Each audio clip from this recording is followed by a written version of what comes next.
Harassment. The third kind of discrimination, defined by the discrimination law, is harassment.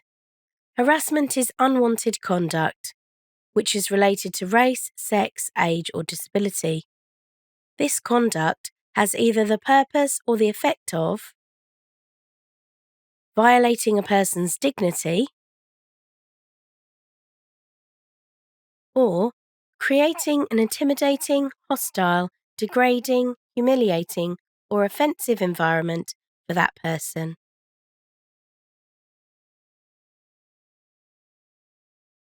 Lisa has worked with David for many years.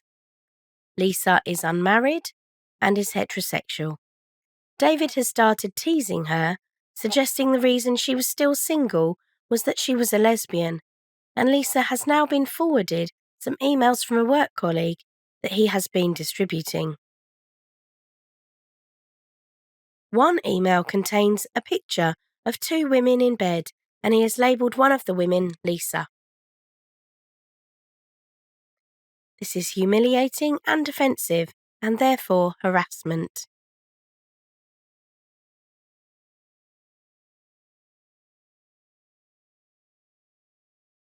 In the context of employment, the subject will normally be an employee or contract worker, but unlawful harassment may also take place during the recruitment process.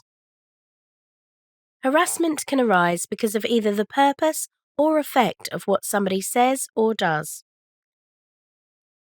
It is no defence to a claim for harassment that the person in question did not intend to cause any offence. If the effect of the unwanted conduct meets the required standard, then this will be sufficient.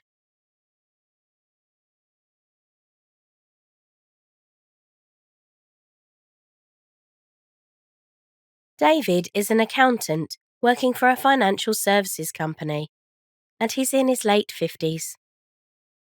On several occasions, he has heard his younger colleague, Susan, refer to him as Gramps. When David objects to this term, Susan denies that she is ageist and says that the term is not meant in an offensive way. Soon afterwards, David hears Susan tell a colleague that she has no problem with older people and that David is still a good accountant. David would probably succeed in a claim of harassment on the grounds of age.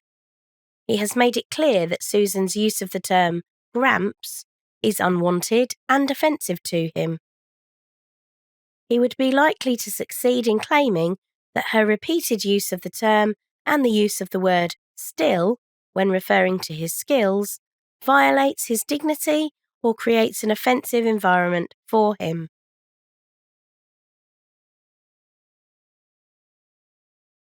One difficulty with defining harassment is that what is harmless banter for one individual may be extremely offensive for another. In judging the effect of conduct, the discrimination law requires the tribunal to take the following into account.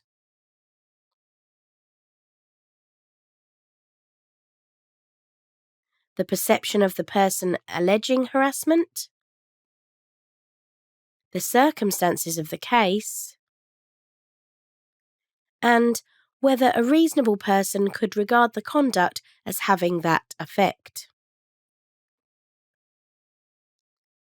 There is therefore a careful balance to strike.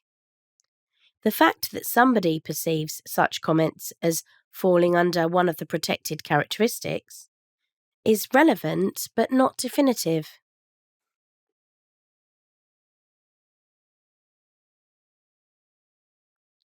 If no reasonable person could form such a view, then it is unlikely that a claim of harassment will be upheld.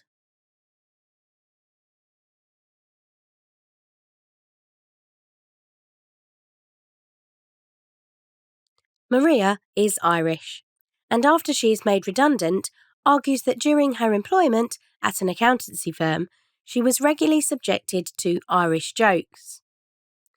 In its defence, the employer produces several emails from Maria where she tells such jokes herself, and also tells other jokes related to the various national origins of her colleagues.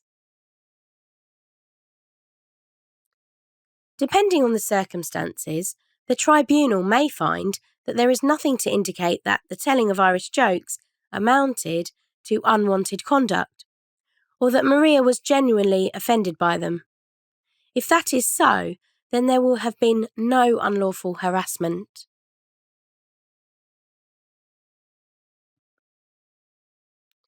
If conduct is not unwanted, it cannot amount to harassment. But whether conduct is unwanted or not is an objective question. It is no defence to a claim of harassment to argue that the harasser did not realise that the conduct was unwanted.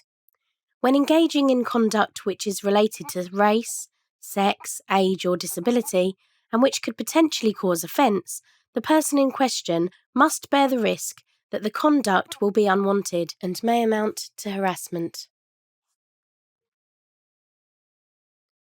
There will be cases, however, in which conduct which could amount to harassment is held not to be so, because the employee in question is found not to have been offended.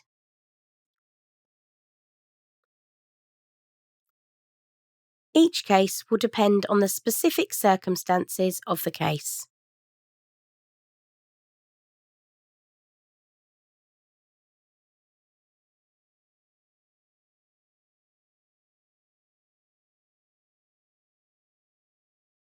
Mary complains that she was passed over for promotion on the grounds that she is not Polish. She believes that her employer, who is Polish himself, has promoted Mike because he is also Polish.